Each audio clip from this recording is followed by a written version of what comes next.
പഴനിയിലെ തൈപ്പൂയ ആഘോഷത്തിന് പാലക്കാട് നിന്നും കാവടിയുമായി വിശ്വാസികൾ പുറപ്പെട്ടു. സ്വർണ്ണക്കാവടി ഉൾപ്പെടെ ഏന്തിയാണ് വിവിധ ദ്രവ്യങ്ങളുമായി ഭക്തർ കാൽനടയായി പഴനിമലയിലേക്ക് തിരിച്ചിരിക്കുന്നത്. പഴനിയിലെ മുരുകഭഗവാന് ഏറ്റവും പ്രിയപ്പെട്ട വഴിപാടാണ് കാവടിയാട്ടം.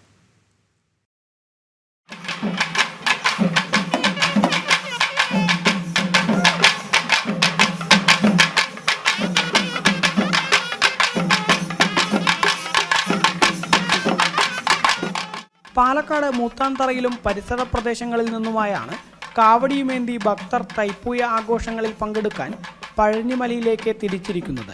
സ്വർണ്ണക്കാവടി, വെള്ളിക്കാവടി, പീലിക്കാവടി തുടങ്ങി 100-ലേറെ കാവടികളും ഏന്തിയാണ് ഭക്തർ പഴനിയിലേക്ക് കാൽനടയായി സഞ്ചരിക്കുന്നത്.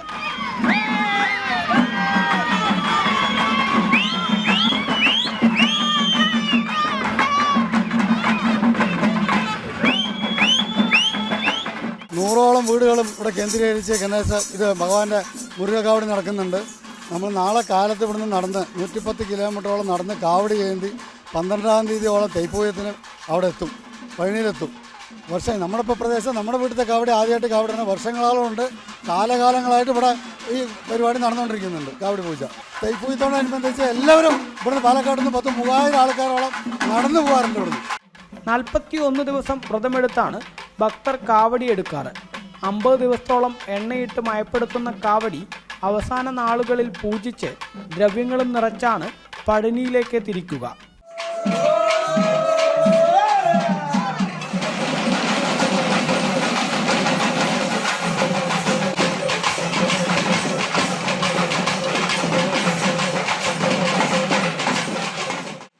അഗസ്ത്യമുനി കൈലാസത്തിലെത്തി ശിവനെ പൂജിച്ചു വരുമ്പോൾ ഭഗവാന്റെ അനുഗ്രഹത്തിൽ 2 മലകൾ എടുത്തുവെന്നും ഹിഡുംബൻ എന്ന രാക്ഷസന്റെ സഹായത്തിൽ പർവ്വതങ്ങളും തോളിലെടുത്ത് യാത്ര ചെയ്യുമ്പോൾ ഹിഡുംബന് ക്ഷീണം തോന്നുകയും പഴനിയിൽ മലകൾ ഇറക്കി വെച്ച് വിശ്രമിക്കുകയും ചെയ്തു. ക്ഷീണം മാറി വീണ്ടും മലകൾ എടുത്തു വയ്ക്കാൻ ശ്രമിച്ചപ്പോൾ അവ അനങ്ങിയില്ല. എത്ര ശ്രമിച്ചിട്ടും ഹിഡുംബന് മല ഉയർത്താൻ കഴിഞ്ഞില്ല. അത്ഭുതപ്പെട്ട് ചുറ്റും നോക്കിയ ഹിഡുംബൻ കണ്ടത് ഒരു മലയിൽ വടിയും പിടിച്ചു നിൽക്കുന്ന ബാലനെയാണ്. ആ മല ശിവഗിരിയാണെന്നും അത് തൻ്റേതാണെന്നും ഹിഡുംബനോട് ബാലൻ വാദിച്ചു. അവസാനം അവർ യുദ്ധത്തിൽ ഏർപ്പെട്ടു. ബാലൻ ഹിഡുംബനെ വധിച്ചു. ഇതോടെ ബാലൻ മുരുകനാണെന്ന് മനസ്സിലായ അഗസ്ത്യമുനി അദ്ദേഹത്തെ സ്തുതിച്ച് പ്രാർത്ഥിച്ചു. അഗസ്ത്യമുനിയുടെ അപേക്ഷപ്രകാരം മുരുകൻ ഹിഡുംബനെ ജീവിപ്പിച്ചു. പുനർജീവിച്ച ഹിഡുംബൻ താൻ മലകൾ കൊണ്ടുവന്ന പോലെ പൂജാദ്രവ്യങ്ങൾ കാവടിയിൽ കെട്ടിക്കൊണ്ടുവരുന്ന ഭക്തരെ അനുഗ്രഹിക്കണമെന്ന് ആവശ്യപ്പെട്ടു. അങ്ങനെയാണ് കാവടി വഴിപാട് ആരംഭിച്ചതെന്നാണ് ഐതിഹ്യം.